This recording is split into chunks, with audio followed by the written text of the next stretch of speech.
first basic operation of any number system is sum, okay, which includes both addition and subtraction. Let us suppose a plus bi and c plus di are two complex numbers. If we want to sum those two numbers, then we sum the real parts and then sum the imaginary parts independently. Okay, that means we add or subtract a and c, we add or subtract bi plus di, bi and di. Okay, so that would be real plus real, so a plus c plus, it's the term of imaginary part, bi di, okay, which is simply a plus c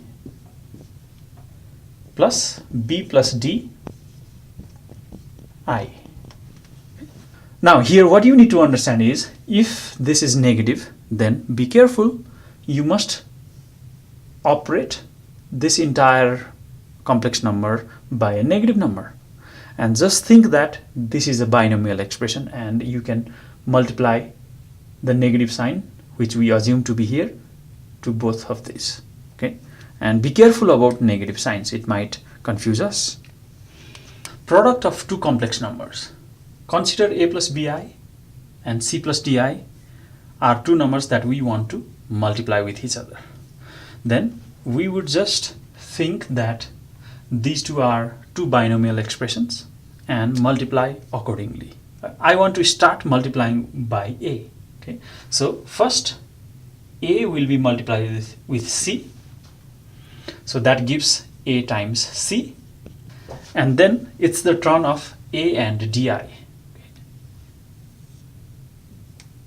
So that is plus a times di is ad. Okay, so we are done with a.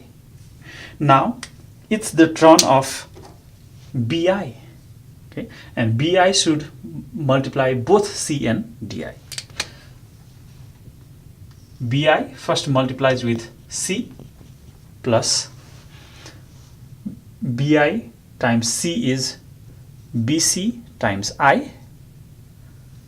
Now it's the turn of bi and di. So bi multiplies with di. Okay, plus b times d is bd times I and I, that's I square. And now let's write this in a proper way.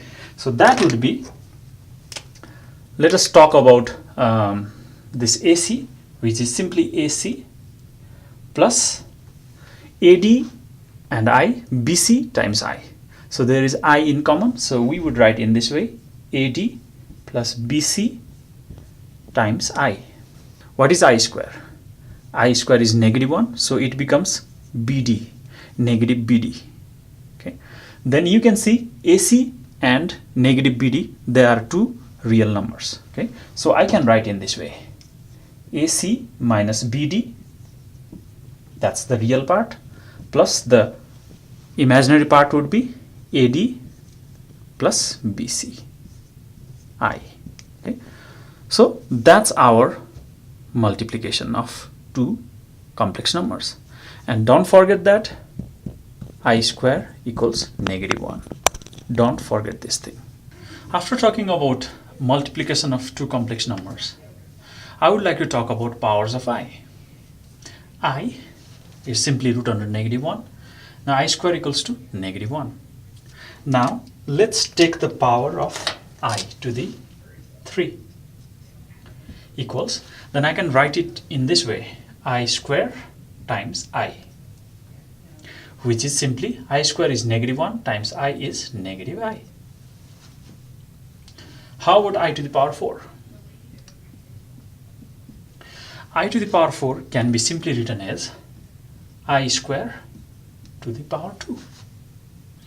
I square is -1, square it, then it becomes -1 whole square, that's +1. Okay, now let's go for I to the power 5. I to the power 5 can be written in this way, I to the power 4 times I. Just snatch away the 1 I. Okay.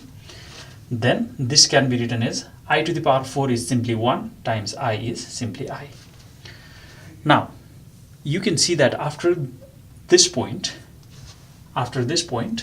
okay, everything will be repeated.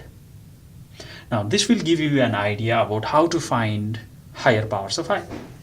Let's suppose I to the power 29. Then I can write this as I, and then I can write this as I to the power 28. 28 plus 1 is 29. Then this 28 can be written as I square to the power 14, right? So I square means -1 to the power 14 is +1. So this is simply I. So in this way you can work with the powers of I. Let's go for division of two numbers. Division of one number by another complex number, which is non-zero. Okay. Before that, let us talk about complex conjugate at first. Okay. So A plus IB or BI and A minus BI are complex conjugate of each other. The most interesting fact about these complex conjugates are, if we multiply them, A plus BI times A minus BI, resulting product would be A square plus B square. Please check whether I am correct or not. We will be using this idea many times, and you will be seeing complex conjugates, especially they will occur as a root of quadratic equation in pairs. Okay. All right. So now let's go for division. 2 plus I. I want to divide this 2 plus I by 1 minus 3i. And we want to write in this way, A plus BI. Okay. We want this to be a complex number. Since we know that if we divide a real number by another real number, then the resulting quantity is also a real number. So similarly, dividing a complex number by another complex number should also result in a complex number. So that's why I want the result in this way. For that, let us multiply top and bottom by the conjugate of the denominator. Okay, times conjugate of denominator is, complex conjugate of the denominator is 1 plus 3i. Just change the sign. Okay, 1 plus 3i. Let us multiply them. Downstairs in the denominator we would have 1 minus 3i, 1 plus 3i. If you use this formula, then A square is 1 square plus -3 or +3. 3 square would be B square. Okay, so that's it. And then let us multiply 2 plus I and 1 plus 3i. So first let us multiply 2 with 1. So that's 2 times 1 is 2. 2 times 3i. So that's 2 times 3i is 6i. I times 1. I times 1 is I. I times 3i is 3i square.